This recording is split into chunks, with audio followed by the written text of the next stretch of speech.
Hello friends, welcome back to our channel. కేంద్ర పాలిత ప్రాంతం లద్దాఖ్ సమీపంలోని వాస్తవాధీన రేఖ వద్ద కీలక పరిణామాలు చోటు చేసుకుంటున్నాయి.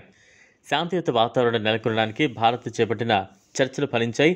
తీవ్ర ఉద్రిక్త పరిస్థితులు తగ్గుముఖం పట్టాయి. మొత్తానికి 4 సంవత్సరాలుగా ఇక్కడ కొనసాగుతున్న యుద్ధ వాతావరణం చల్లారినట్లే కనిపిస్తోంది. లద్దాఖ్ తూర్పు ప్రాంతం సమీపంలో వాస్తవాధీన రేఖ వద్ద గాల్వాన్ వ్యాలీలో 2020 జూన్ 15, 16వ తేదీల్లో భారత్ చైనా సైనికుల మధ్య ఘర్షణ చోటు చేసుకున్న విషయం తెలిసిందే.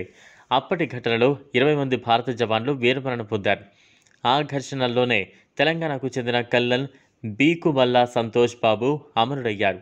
అప్పటి నుంచి వాస్తవాధీన రేఖ వద్ద యుద్ధ వాతావరణం కొనసాగుతూనే ఉంది.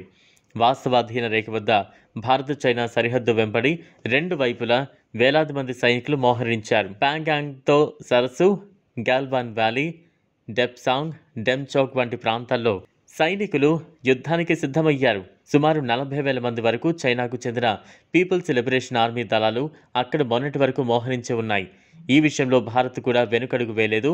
ప్యాంగాంగ్తో Galwan valley, Kailash range, Gogra PP-17A, Gogra PP-15, Gogra hot spring ప్రాంతానికి సైన్యాన్ని మోహరింపజేసింది. యుద్ధ సామాగ్రిని తరలించింది. ఆ తర్వాత 2 దేశాల మధ్య ఆర్మీ కార్ప్స్ కమాండర్ స్థాయిలో శాంతి చర్చలు ఏర్పాటయ్యాయి. అనేక దఫాలుగా సాగాయి.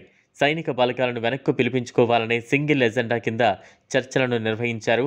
బోర్డర్ ఆఫీసర్స్ మీటింగ్ పాయింట్ వద్ద సుదీర్ఘంగా కొనసాగాయి. ఉద్రిక్తతను చల్లార్చడానికి 2 దేశాల సైన్యాధికారులు అప్పట్లో కొన్ని కీలక నిర్ణయాలు తీసుకున్నారు.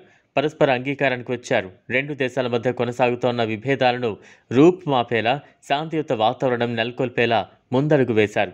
3 దేశాల్లో బలగాలను వెనక్కు పిలిపించుకోవడానికి 2 దేశాల సైన్యాధికారుల మధ్య అంగీకారం కుదిరింది. దానికి అనుగుణంగా సైనిక తరలింపు ఆరంభమైంది. ఇది వరకు గాల్వన్ లోయ, ఆ తర్వాత చెక్పోస్టుల వద్ద నుంచి సైన్యాన్ని వెనక్కు పిలిపించుకున్నాయి భారత్, చైనా.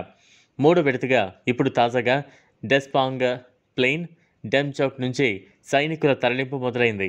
యుద్ధ సామాగ్రిని సైతం అక్కడి నుంచి వెనక్కు రప్పిస్తోంది.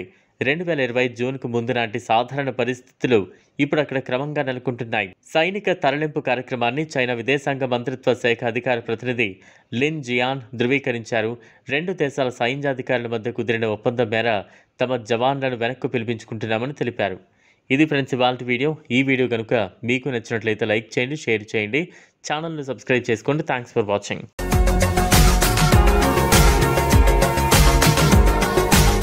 మరిన్ని అప్డేట్స్ కోసం మా ఛానల్ని సబ్స్క్రైబ్ చేయండి.